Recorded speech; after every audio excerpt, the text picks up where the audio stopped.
नमस्कार दोस्तों, मैं नंद किशोर आप सभी का इनकेस लाइव लर्निंग में स्वागत करता हूँ। गजाननं भूतगणादिसेवितं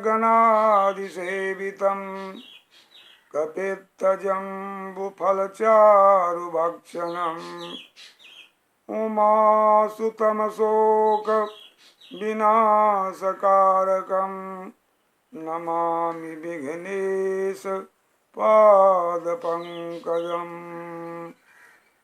नीलाम्बुजश्यामल कोमलांगं सीतासमारुहितवामभागं पाणौ महासायकचारुचापं नमामि रामं रघुवंशनाथं कर्पूरगौरं करुणावतारम् संसारसारं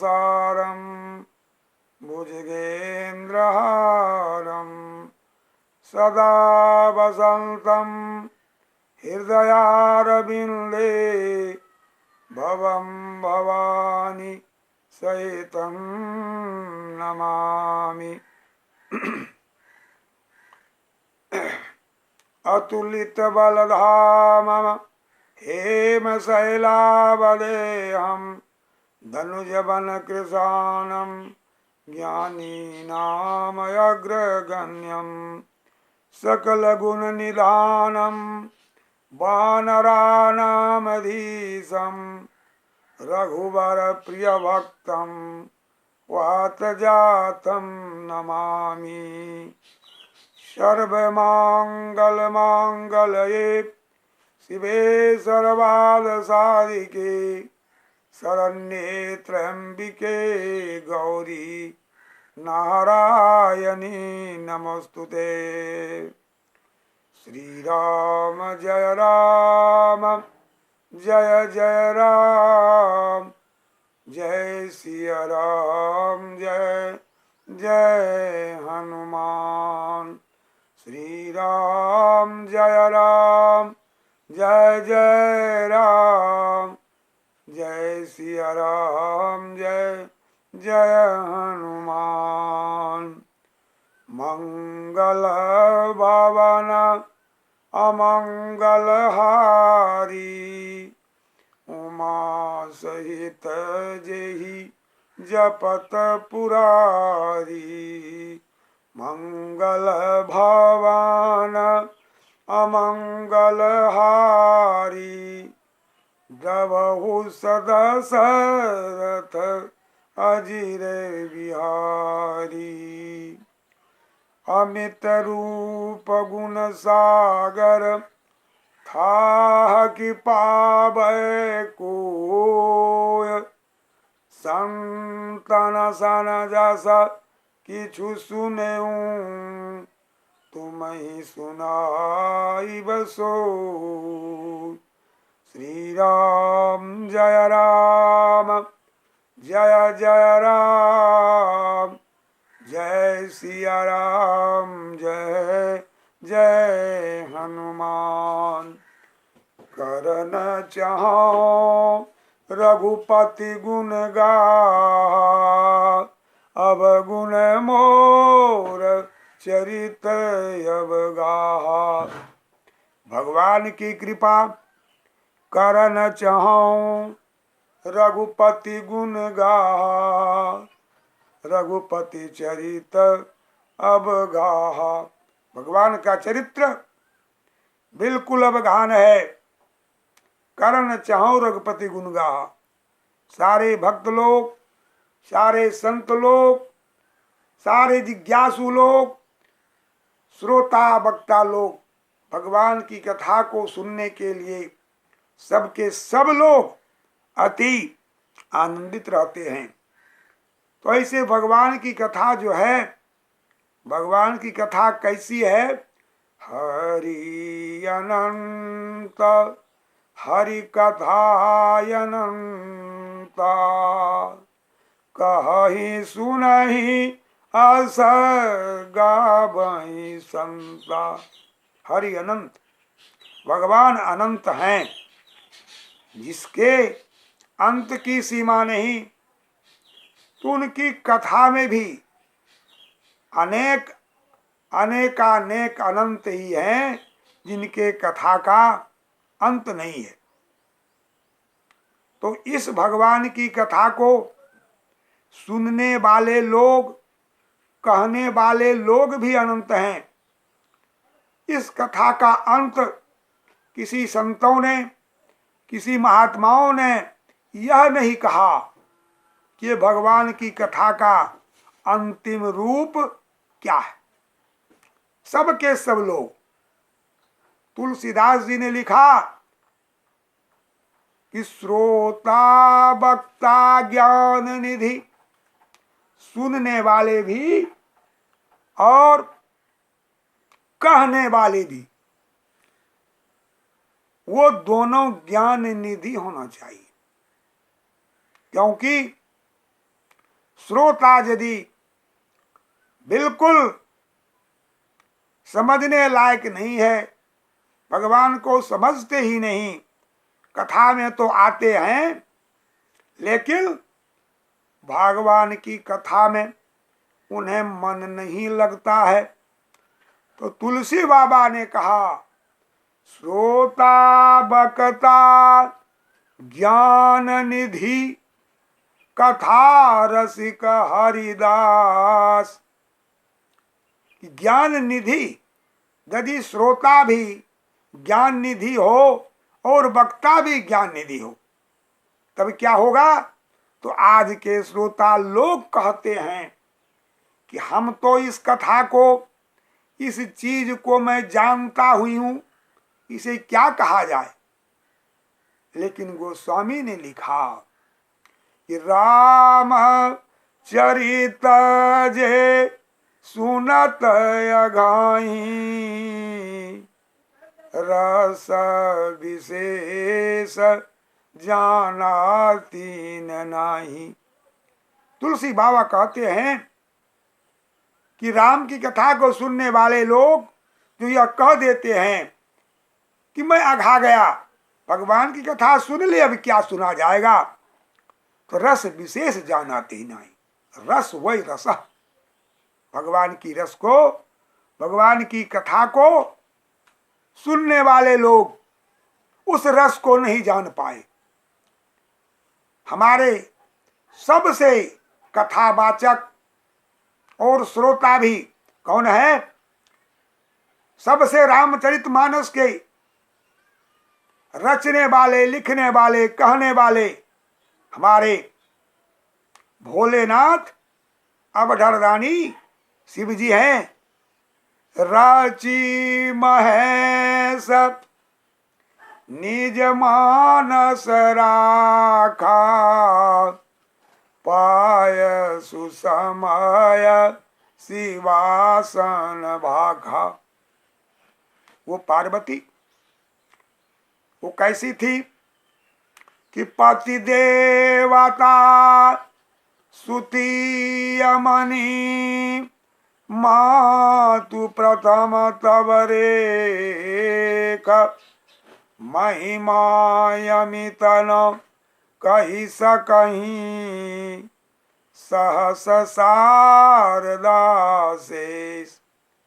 पति देवता, पतिव्रता स्त्री में सूती मणि, स्त्रियों में वो पार्वती मणि के समान है। संसार में पतिव्रता की यदि पहली रेखा किसी को है तो वो मां पार्वती को है। और वो कैसी है कि महिमा अमित न कही सकहीं, अमित शारदा शेष। उनकी महिमा का वर्णन अनगिनत, अपरिमित, जिसके परिमित की सीमा नहीं, कहीं न सकहीं शारदा शेष। सरस्वती और शेष नाग भी नहीं कर सकती। क्यों? वो है उद्भव स्थिति संहारकारिणी, क्लेशहारिणीम, उत्पन्न करने वाली, पालन करने वाली और संसार को नाश करने वाली वो पार्वती मैया है। कि पति देवता सुती यमनी मातु प्रथम तब रेख, महिमा अमित न कही सकही सहस शारदा शेष। ऐसी मैया पार्वती हैं। लेकिन शिव जी कैसे हैं? और वो पत्नी शिव जी की धर्म पत्नी मैया पार्वती है। लेकिन राम की कथा, राम का रहस्य, भगवान का चरित्र शिव जी ने उस पार्वती को नहीं दिया। क्यों नहीं दिया? इसलिए नहीं दिया कि वो उस लायक तब तक नहीं थी जब तक वे राम की कथा से राम जी को नहीं पहचानती। रामचरितमानसकार, रामायण के रचयिता हमारे शिव जी की रची महेश निज मानस राखा, पाय सुसमय शिवासन भाखा। रचि महेश निज मानस राखा। भगवान शिव ने राम की कथा के पहले लेखक, राइटर, कथावाचक और श्रोता सबके सब हमारे पहले सर्वप्रथम इस ब्रह्मांड के अंदर यदि कोई हुए तो हमारे शिव जी हुए। तो रचि महेश निज मानस राखा, पाय सुसमय शिवासन भाखा। हमारे शिव जी रामचरितमानस को, रामचरित भगवान श्री राम ने जो चरित्र किया, जो कार्य किया, उसको शिव जी साक्षात रख अपने उस कथा को साक्षात शिव ने अपनी रचना कर रचि महेश निज मानस राखा। अपने मन में, अपनी हृदय में उस कथा को धारण किया और तब तक रखा। इस संसार में देखा कि इस कथा के लायक जो लोग होंगे उन्हीं को यह कथा दी जाए। राम कथा के ते अधिकारी, जिन्हीं सदा सत संगति प्यारी। शिव जी का कहना है कि राम कथा के ते अधिकारी, सारे लोग राम कथा के अधिकारी नहीं हैं। तब कौन है? तो जिन्हीं सदा सत संगति प्यारी, जिन्हें हमेशा सत की संगति प्यारी है। सत है क्या? प्रश्न उठता है, सत है क्या? हम जो जन्म लेते हैं, कार्य करते हैं और अंत में मर जाते हैं, क्या यही सत्य है? यह सत्य नहीं है। शिव जी ने कहा पार्वती से कि उमा कहूं मैं अनुभव अपना, सत हरि भजन जगत यह सपना। अपने श्रोता पार्वती से शिव जी ने कहा सत्य है क्या? सत्य है उमा कहूं यह अनुभव अपना। शिव जी ने कहा ये मेरे अपने अनुभव की बात है, मैं किसी के ऊपर थोपता नहीं हूं। जैसे हम लोग कहते हैं कि मैंने जन्म लिया, हमारी आयु अभी 100 वर्ष है और 100 वर्ष के अंदर सब कुछ कर लूंगा, लेकिन यह जीवन क्या है? सत है ही नहीं। जन्मत मरत दुसह दुख होई। जन्म लेने पर भी, जन्म लेने के समय भी 1000 बिच्छुओं का डंक जो एक बार शरीर में लगता है, उससे भी अधिक कष्ट माँ के गर्भ से पैदा लेने में इस जीव को होता है। इस पेट के अंदर, जेर के अंदर, माँ के गर्भ में यह जीव अपने जन्म जन्मांतर की बातों को याद करके सदा प्रार्थना करते रहता है कि हे प्रभु, अब इस जन्म से, इस संकट से उद्धार कीजिए और अब की बार में आपका भजन करते करते जीवन सदा व्यतीत करूंगा।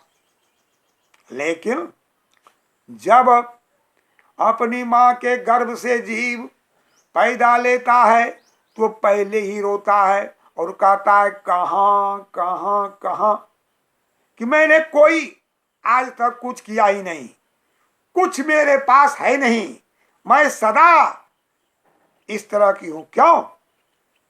कि सकल विश्व माया कर घेरा, अयं निज परो बेति गणना लघु चेतसा। माया है क्या?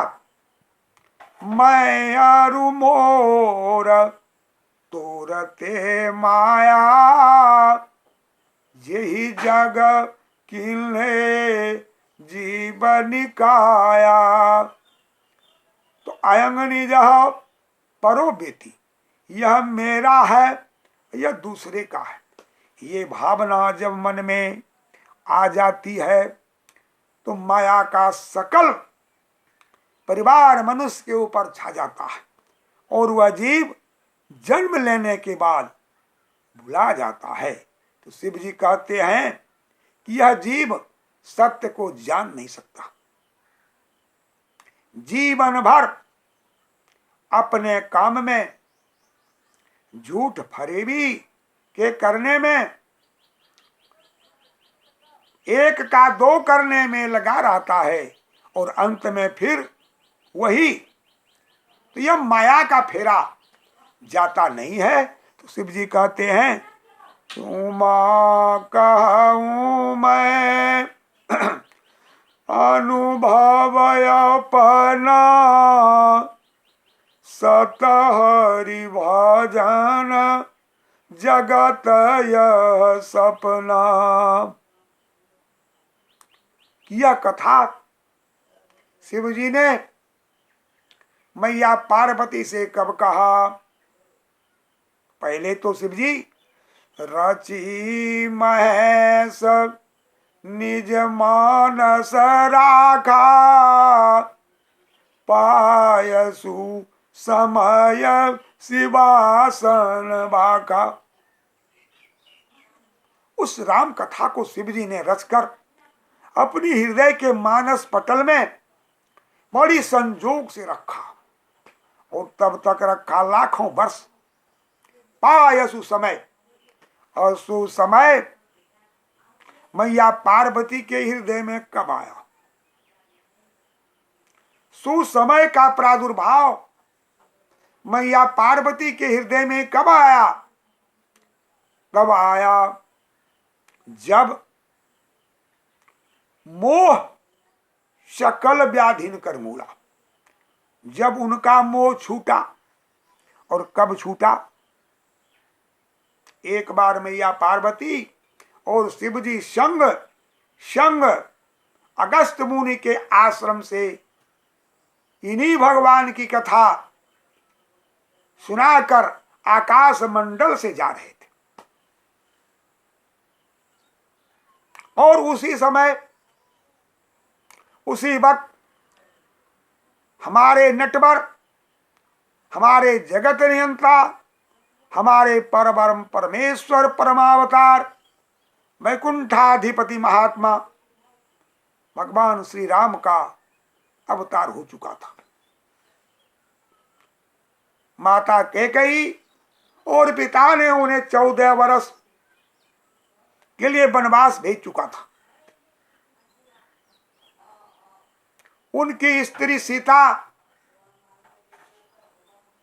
पंचवटी से हरण हो चुकी थी। वो साधारण मनुष्य से भी बद से बदतर होकर सीता को खोजते हुए दोनों भाई जंगल में भ्रमण कर रहे थे कि हे खग मृग हे मधुकर श्रेणी, अरे तुम देखी सीता मृग नयनी। ऐसा कोई भी अभी 6-7 अरब मनुष्यों में अभी दुनिया में ऐसा कोई लोग नहीं होगा जो वृक्षों से पूछेगा कि हे खग मृग हे मधुकर श्रेणी, तुम देखी सीता मृग नयनी। हे खग मृग, हे पशु पक्षी, हे गाछ वृक्ष, तुम मेरी मृगनयनी के समान जिनकी आंखें हैं, वो सिया जानकी क्या तुमने देखी है? पर्वत से पूछता है कि रे वृक्षा पर्वत यस्था गिरि गहन लता वायुना। हे वृक्षो, तुम ऊंची पर्वत पर निवास करते हो, क्या तुमने कभी मेरी सीता को देखी है? हा सीता के निमिता, हा हा प्रिय जानकी। लक्ष्मण समूझा ए यही बाती, खोजत चले लताय रूपाती। हैं लक्ष्मण जी समझा रहे हैं, भैया आप ऐसा क्यों करते हैं? बड़ी व्याकुलता से आप सीता को खोज रहे हैं। और ठीक उसी समय मैया पार्वती अपने विश्व भावन भगवान शंकर के साथ कैलाश जा रही थी। भगवान शिव ने देखा कि हमारे प्रभु दशरथ सुत परमावतार वैकुंठाधिपति जय श्री राम भगवान श्री राम अभी जंगल में सीता की खोज में बिलखते हुए घूम रहे हैं। उनके मन में हुआ कि मैं भगवान से दर्शन करूं, लेकिन सोचा कि हमें इस अवस्था में जो अपनी नारी के विरह में घूम रहे हैं, उनसे दर्शन करना उचित नहीं है।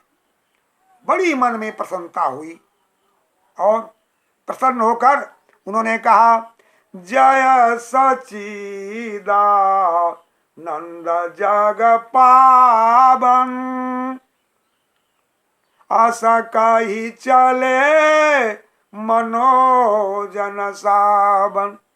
जय सचिदानंद भगवान की जय हो, प्रभु आपकी जय हो। बड़ी प्रेम से शिव जी मन में गुणानुवाद किया और पार्वती के साथ चले। पार्वती ने देखा कि ये शिव जी जो तीनों लोकों के गुरु हैं, तीनों लोकों के महान देवता हैं, ईश्वर हैं, त्रिभुवन तुम जेहि वेद बखाना। वेद कहता है कि हे शिव जी आप तीनों लोक के गुरु हैं, और जब ये तीन लोकों के गुरु हैं, सर्वोपरि हैं, तो ये जय सचिदा नंद जग पावन यह क्यों कहा? ये तो दशरथ के बेटा, दशरथ का पुत्र श्री राम और लक्ष्मण हैं, और उन्हें सचिदानंद सतचित आनंद परम धाम कहते हैं। यह कैसी विडंबना है। संसार में मनुष्यों को, देवताओं को भी क्षण में भगवान की माया व्याप्त हो जाती है। ऐसा कोई भी संसार में जीव नहीं, ऐसा संसार में कोई देवता नहीं जिसको भगवान की माया व्याप्त नहीं हो, इतना कह आनत रघुराया। ये मन में गरुड़ जी को काकभूषुंड जी कहते हैं कि इतना मन आनत खगराया, हरि प्रेरित ही व्यापी माया। जितनी दुर्बुद्धियां होती हैं, काम क्रोध लोभ मोह मद मत्सरता इत्यादि, सब उनकी इच्छा से होती है। भगवान सारी बातों को करते हैं। राम तेरी माया द्वंद्व मचा। तो पार्वती के मन में यह भाव उठा, हरि प्रेरित ते ही व्यापी माया, भगवान की माया व्याप्त हो गई। शिव जी से पूछने लगी, हे प्रभो, त्रिभुवन गुरु तुम वेद बखाना। वेदों ने आपको त्रिभुवन का गुरु कहा। आप सकल संसार के तीनों लोक के स्वामी हैं। फिर ये दशरथ के बेटा राम सचिदानंद परधाम कैसे आपने कहा? ये मेरी मन में बात आती नहीं। शिव जी ने कहा, सुनो पार्वती, यही है मम इष्ट देव, मेरे इष्ट देव ये राम हैं। इन्हीं के प्रभाव से नाम जपत शंभु अविनाशी, साज अमंगल मंगल राशि। पार्वती, इनके ही नाम के जपन से मैं अविनाशी हूं। मेरा अमंगल सा वेशभूषा, वाहन, ये सब के सब मंगल करने वाले हैं। और कैसे हैं? तीन परम प्रभु परम अवतार भगवान श्री रामचंद्र की कृपा से जय सचिदा नंद जग पावन, अस कही चले मनोजन सावन। पार्वती को बहुत समझाया, बहुत सी बातें कही, लेकिन पार्वती के मन में ये भावना नहीं उठी कि शिव जी जो कह रहे हैं यह सही बात है। वह पति देवता सुती अमनि मातु प्रथम तवरेक, महिमा अमित न कही सकही सहस शारदा शेष। जिनके महिमा का वर्णन अनगिनत शेषनाग और सरस्वती जी वर्णन नहीं करते हैं, कर सकते, वैसी जगदम्बा पराम्बा महा भगवती भवानी को भगवान की माया ने ग्रास कर लिया। शिव जी समझाते थक गए, लेकिन नहीं समझा।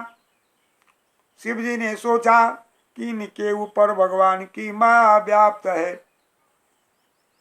पार्वती ने कहा, हे प्रभु, मैं परीक्षा लेना चाहती हूं। शिव जी थक गए समझाते समझाते। जब पार्वती ने नहीं माना तो वैसे पति देवता सूती अमनी पार्वती को शिव जी ने कहा, तब लगी बैठ राहू बाट छाही। मैं तब तक तुम्हारे लिए इसी बरगद के पेड़ के नीचे बैठता हूं, तब तक कि जब तक तुम राम की परीक्षा लेकर नहीं आ जाती। लेकिन एक बात सावधान। कहा, क्या सावधान? कहा, सावधान, अपने विवेक, अपने जतन और अपने कार्यक्रम से सावधानी पूर्वक परीक्षा लेना, जिसमें कोई त्रुटि नहीं हो। शिव जी का कहने का अर्थ दूसरा था और पार्वती ने माया के प्रभाव से तीसरा समझ लिया। भगवान श्री राम जान गए कि मेरी परीक्षा लेने के लिए जगदम्बा पराम अम्बा भवानी आ रही है। वैसे रास्ते से दोनों भाई, हे खग मृग हे मधुकर श्रेणी, तुम देखी सीता मृग नैनी करते हुए आ रहे थे।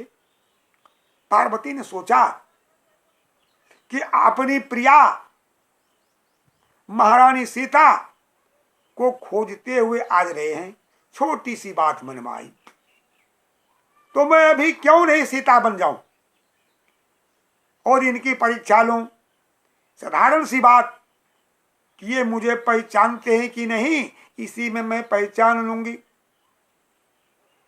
और यह बात समझ में नहीं आई कि मुझे पतिदेवता सुती मणि मैं हूं और मेरे पतिदेव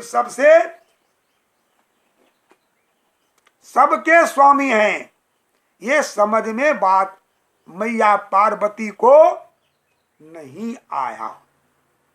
और जब बातें समझ में नहीं आई तो क्या किया, सीता का रूप बनाकर उसी रास्ते में जो इस संकीर्ण रास्ते से दोनों प्रभु आ रहे थे बैठ गई।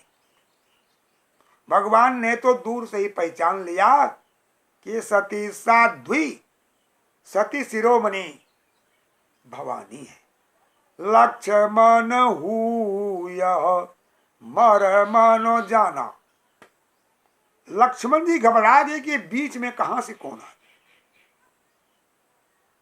राम जी आए और बस पार्वती को प्रणाम किया, पहचान गए ये सीता है नहीं।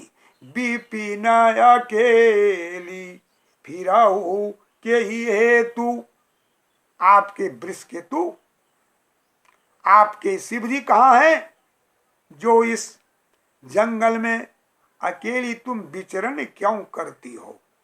यह प्रश्न हमारे श्री राम जी ने पार्वती से किया। पार्वती ने कहा कि शिव जी भी यही हैं। उस बात को छिपाने में बड़ी दुराई होने लगी और यह कहकर भगवान प्रणाम करके दोनों भाई आगे निकल गए। पार्वती के मन में बड़ा क्षोभ हुआ। क्या क्षोभ, पतिव्रता स्त्री को क्या चाहिए, पति की बात सदा याद रखना। पहली गलती तो पार्वती मैया ने शिव जी से ही कर डाली। पार्वती मैया ही कहती हैं कि त्रिभुवन गुरु तुम वेद बखाना, सबके तुम स्वामी हो। और फिर मैया कहती हैं कि तुमने राम जी को प्रणाम क्यों किया। सबके स्वामी हो, सकल जगत आधार हो, सबके सब कुछ करने वाले हो, और तुम जो प्रणाम करते हो यह क्यों। मैया पार्वती को उसी समय समझना चाहिए कि शिव जी प्रणाम कर रहे हैं, ये सचमुच में सतचित आनंद परम धाम है। लेकिन भगवान की माया जब व्याप्त हो जाती है तो किसी से कुछ नहीं चलता है। अब पार्वती देखती है, जिधर देखती है उधर ही राम लक्ष्मण सीता, दसों दिशाओं में राम लक्ष्मण सीता, एक कदम भी चलने का अवसर नहीं होता है। तब जय श्री राम कहकर आंख मूंद कर बैठ गई। और जब बैठ गई, आंख जब खोली तो देखा कहीं कुछ नहीं है, लेकिन मन में तो बड़ा सोच हो गुआ। क्या हो गया सोच, मन में सोच क्या हो गया। सोच यही हुआ कि मैं अपने पतिदेव से झूठ का लाई। उन्होंने जो कहा था वो बातें मैंने सत्य करके नहीं दिखाई। अब इस झूठ को छिपा, देखिए एक झूठ के लिए पार्वती कितनी झूठ बोलेगी। वह चली बट वृक्ष के नाचे, हमारे बट वृक्ष के नीचे हमारे भोलेनाथ शंकर बैठे हुए थे। शंकर जी ने पूछा, पार्वती तुमने किस प्रकार परीक्षा ली। तो जिस प्रकार से परीक्षा ली वो परीक्षा तो बताया ही नहीं कि राम तेरी माया द्वंद्व मचावे। हे प्रभु, आपकी माया बड़ी दुस्तर, बड़ी कठिन, आपकी माया बड़े मोह में डालती है। ऐसे को जन्मा जग नाही, संसार में ऐसा कोई पैदा ही न लिया इसको भगवान की माया ने व्याप्त न कर ली। पार्वती माया व्याप्त हो गई और झूठ सी बात बताकर कह दिया, सीता के रूप बनाकर जो श्री राम को दर्शन दिया वह नहीं कहा। शंकर मन यति क्षोभ, भगवान शंकर जी के मन में बड़ा क्षोभ हो गया। कैसा क्षोभ कि देखें पार्वती ने क्या किया। तब शंकर देखे उधारी ध्यान जब शिव जी ने लगाया तो पार्वती के सारे कार्यक्रमों को जान गया और जान गए, कुछ नहीं बोले। क्यों नहीं बोले कि इसने तो सीता का रूप बनाया, यह अब मेरी नहीं रही, यह माता के समान हो गई। वह पतिव्रता स्त्री जो सीता हुई नहीं, राम की हो नहीं गई, रूप बनाया और उस रूप के चलते शिव जी ने मन ही मन शिव जी ने मन ही मन प्रतिज्ञा कर डाली कि पार्वती से अब प्रेम पत्नी का हो नहीं सकता है। यह तय किया। पार्वती ने जाना नहीं, लेकिन ईश्वर की माया, भगवान की कृपा, भगवान की ओर से कहा, धन्य हो आप शिव, ऐसा प्रण तुम बिन करे न कोई।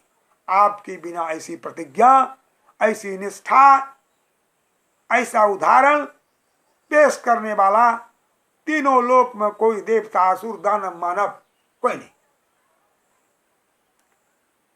इस बात को पार्वती ने शिव जी से पूछा कि प्रभु आपने कौन सी प्रतिज्ञा की। शिव जी ने वह प्रतिज्ञा नहीं बताई। शिव जी की प्रतिज्ञा जब शिव जी ने नहीं बताई तो पार्वती के मन में बड़ा क्षोभ हुआ।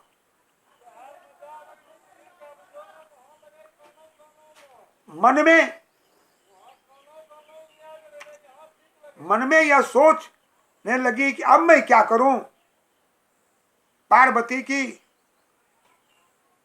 बुद्धि कुत्सित हो गई, पार्वती की बुद्धि मारी गई। शिव जी ने जो प्रतिज्ञा की वह कहा नहीं। बड़ा दुख हुआ, बड़ा क्षोभ हुआ और पार्वती ने शिव जी के साथ वैसी अवस्था में चली। अनेक कथा कहते कहते कैलाश पहुंचे और बट वृक्ष के नीचे अपने आसन को जमाया। सन्मुख शंकर आसन दिन्हा।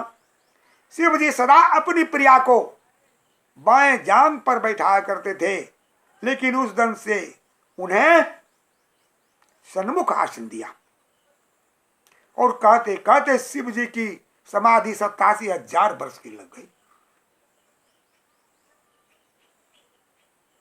पार्वती आगे में बैठी हुई हैं, कथा कह रही,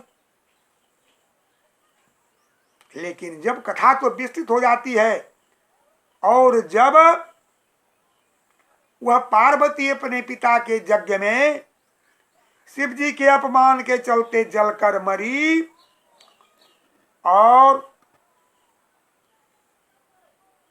कहिए सियावर रामचंद्र की जय, उमापति महादेव की जय, वृंदावन बिहारी लाल की जय, श्रोता भक्ता की जय, पवन सुत हनुमान की जय।